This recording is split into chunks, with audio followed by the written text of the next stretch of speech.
Moving on to problem 25 now.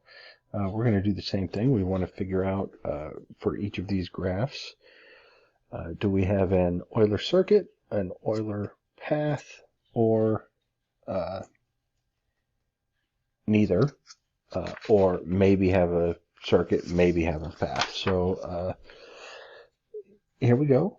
Taking a look again, what we want to do is we want to examine the degree of the vertices. So when I look at this first graph, figure 5-39A, instead of labeling every vertex, what I want to do is I just want to, let's get in the habit of glancing at them.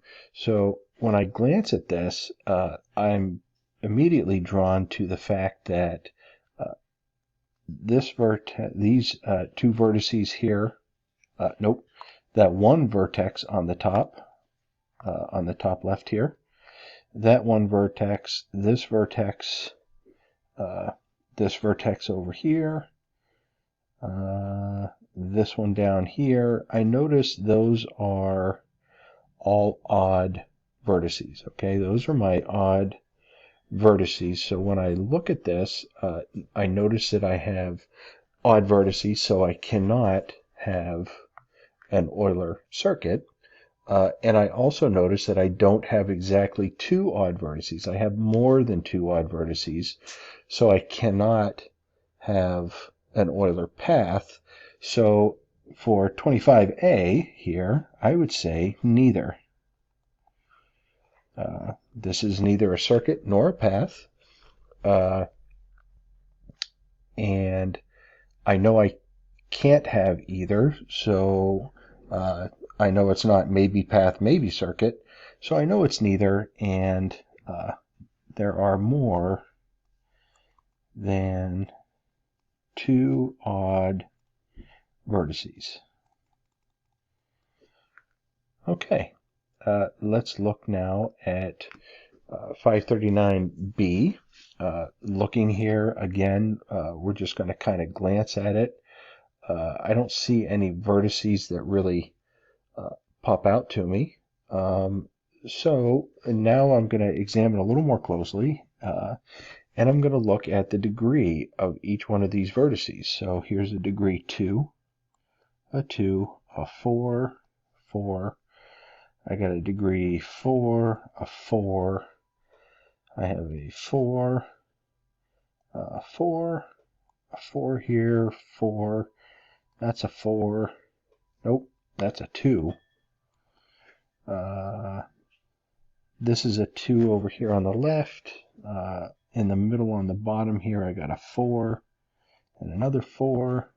In the bottom down here, I got a 4 and a 4 both here, and a 2 and a 2. So I look at all of these vertices. I notice they're all even.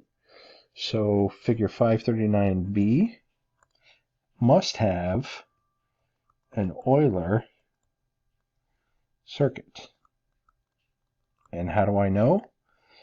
Because all of the vertices are even degrees.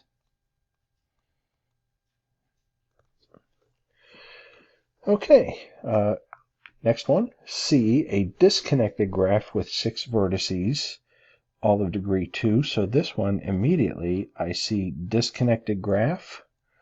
So this can't be, can be neither, because it's disconnected.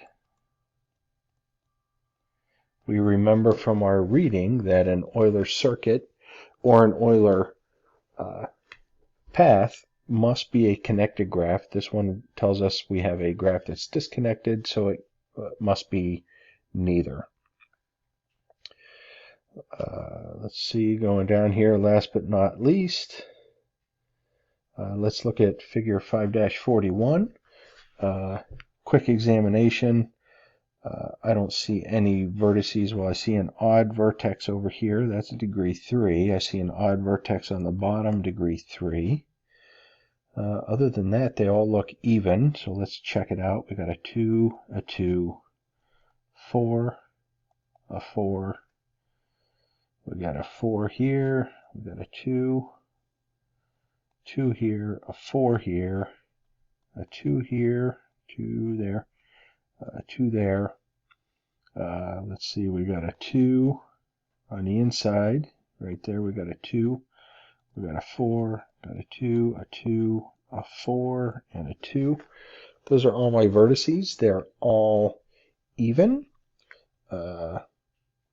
So do I see? Oh, wait a minute. No, they're not all even. I pointed out at the very beginning I had 2 odd. So 541 I know will be an Euler path because it has exactly 2 odd vertices.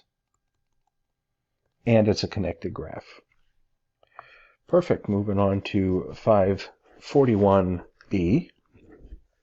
Let's look at each of these. Nothing really jumping out at me here. So we got a 2, a 2, 4, 4, 2, 4, 2, 2, a 4, and a 2 on the inside.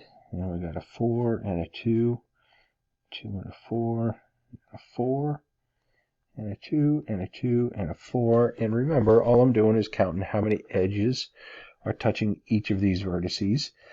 Here, I see that this graph has all even, so this must be an Euler circuit. All even degreed vertices. Okay, last but not least, we have a graph with 6 vertices. All of them are degree 1. So what would that graph look like? If I have a graph with 6 vertices, all of them degree 1, well, that would mean that I only have 3 edges, right? So here, I would have neither, right? I would have neither, because this graph will be disconnected. So for C, this is 27C, I'm going to have neither an Euler circuit or an Euler path because the graph is disconnected. Whoop. Disconnected. Okay, so that pretty much wraps it up. If you have questions, make sure you pop into office hours and have yourself a great week.